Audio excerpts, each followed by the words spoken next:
Welcome back to Call of Plastic. It's that time of year again where pumpkin spice permeates the air. And that means my wife's quarterly trip to Hobby Lobby. And while she looked for decor for the home and around the outside, I went straight to the toy section. And I decided to revisit the bag of Army Men that I had done a review on many months ago. But as I inspected the bag closer, I uncovered that these models were in fact different. So I did what I had to do and brought it back to the war room.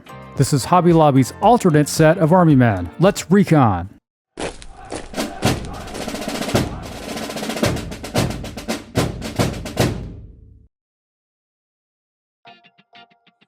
Here we are again. The packaging is identical to the other set, titled Military and 58 Count, with cardboard labeling that is fastened to a redundant plastic bag.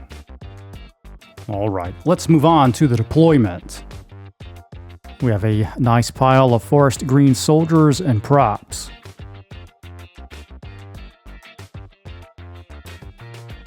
And at the overview, we have a positive confirmation of 58 count, that's 58 pieces. And out of that, we have 24 soldiers in randomized stances. And upon this initial observation, we can see that the vehicles are small in comparison to the soldiers. And on to the inspection lineup. We take a closer look at these guys. We've seen these stances before, and that goes back to the Call of Duty series we had from Jaxo Joy. And some of these stances here, I think they're a little bit less detailed than Jaxo Joy, and we'll take a look at that later in just a moment.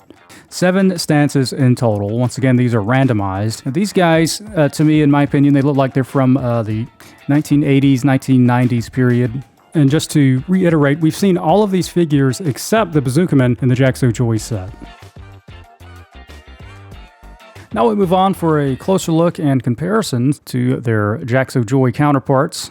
Here we can see that the Jaxo Joy models are definitely brighter in color, and they appear to be a little bit better detailed.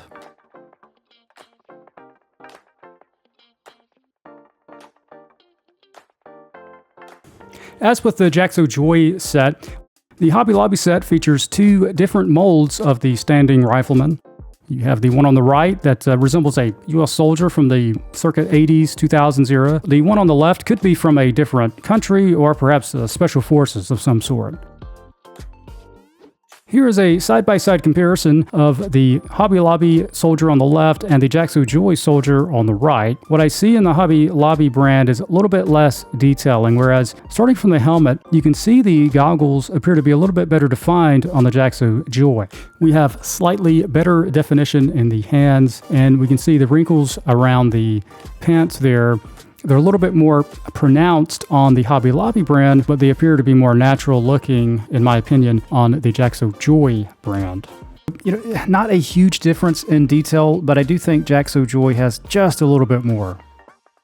And in case you're wondering what these guys may look like next to larger brands or brands such as Timmy, your 135s, here we have a quick lineup of that. You can see the Jaxo Joy soldiers are just a little bit larger than their Hobby Lobby counterparts here. The 10 Bazookaman, the kneeling one, is almost as tall as your standing Bazookaman here of the Hobby Lobby set. Here we have a straight-on view of what these guys look like together. The Timmy Rifleman, almost as tall as your standing rifleman of both the Jaxo Joy and your Hobby Lobby set. We have a total of 8 vehicles with this set of varying purposes. 2 jets, 2 helicopters, 2 tanks, or 1 tank and 1 anti-aircraft tank, and 2 jeeps. Unfortunately, these are much smaller than their soldiers, but of course nowadays these could be drones. So it's what you make of it. So both of your Jeep vehicles are slightly different. This one has a guard on the front. The one on the left here looks more like a Jeep. The one on the right, that resembles I think there's a Russian Jeep, and I can't remember the name of that one. That's the UAZ. That's the one I'm looking for. So this one looks like it could be a possible variant of the UAZ. Very, very simple design. Not much detail going on there. Now we'll take a look at the Jeep here. Again, very, very simple mold. The wheels move freely underneath. They're snapped into place. Despite its simplicity, I will say the plastic itself feels pretty redundant, so these guys may be able to stand up to some rugged play. Now, let's take a look at the tanks. This one, I can't quite identify what that could be. Again, I always go back to the Merkava. Maybe it's a type of a Merkava, but you have this huge gas tank on the back. You see the turret pops on and off. We have some minimal detailing along the top side skirts here. Now, if I'm a sniper, if you're familiar with Sniper Elite, I'm going right for the gas tank, and we'll see what that does. So both the tanks and both helicopters have the tension wheels, so you can wind them up and let them go, and they'll move on their own. Well, maybe not on this surface, but they do move better on hard surfaces, say a hardwood floor or hard table. So the core felt pretty flexible, and I couldn't help myself, so I had to see if I could pry it apart, which indeed I did with ease. And here we can see the gears that are working in there. Now we move on to this double-barreled tank. I'm going to call this an AA gun. Can't identify quite what vehicle this could be. I will say the turret appears to be offset. You can see the axis for it is not quite in the middle, so the turret revolves around. Looks like it's really off center there. It's an awkward rotation of the turret. And we'll take a look at the jets. This first one here appears to be, I'm going to call this a Russian Foxbat. The design is very sleek, very simple. You've got some notches for panels and stuff along the top. If you take a look underneath, nothing there, just hollowed underneath. Pretty redundant, so I think it'll stand up well to some serious play. Now we'll take a look at its counterpart. This looks to be an American F-16. What I'm going off of is not only its shape, but these 6 little panels that are along the fuselage right in the middle here. Now we move on to the helicopter. It features these tension spring wheels. I see 911 on there. I'm going to say that is a highly militarized police force, if that's what that's for. The rotor blades spin pretty easily and consistently. The plastic of these helicopters, I think it's made of a different type of plastic. It appears to be a little bit more brittle, so these might snap a little bit easier than their counterparts. This is an attack helicopter. Looks to be some sort of variant of, I have no idea, just a generic version of an attack helicopter. We have same paint marks on there. Rotors on this one, that spins nice and evenly. You can get a nice long rotation on the rotor blades on this one.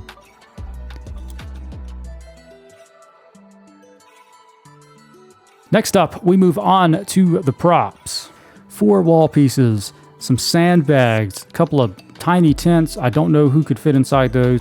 4 barbed wire fence pieces, a couple of gas tanks, as well as a couple of American flags. All right, we'll start with the flag pieces. You can see you have a simple base, and the flag goes in top. Now, when you get this, you have to separate the flag from the base mold. And what ends up happening is you have these awkward tabs that are on the bottom of the flag and one protruding out from the side of the flag pole.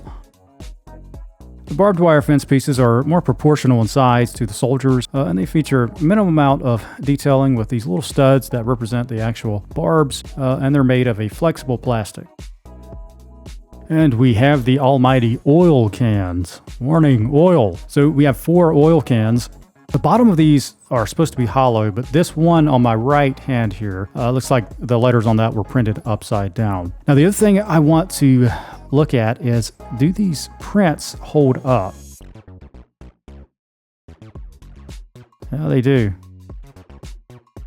I try to scrap them off of there. So it looks like the ink they used will stay on there. So that's a positive. And the set also comes with 2 very generic looking gas cans. Not much going on here.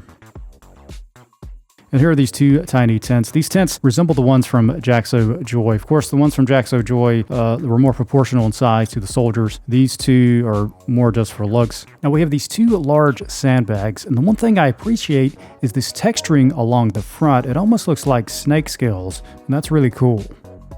On the back, we have 2 bars that are protruding out. These actually go inside your wall pieces, and that snaps into place like so. In my mind, whenever you put the sandbag this close to the wall, you're kind of losing a piece of cover. Next, we have these tiny sandbags. These aren't going to do much in providing cover for your model, so you'll have to arrange these in a certain way to maybe get the best use out of them. We've just reconned Hobby Lobby's alternate or other set of Army Men, so I'm not sure how to identify these as they're packaged exactly the same way. Maybe you can comment below what we could call this set, maybe circa 80s to early 2000s or something like that. I hope you found this review helpful, and if so, please like, comment, and subscribe. For Call of Plastic, I'm Bill Greenwater. We'll see you soon.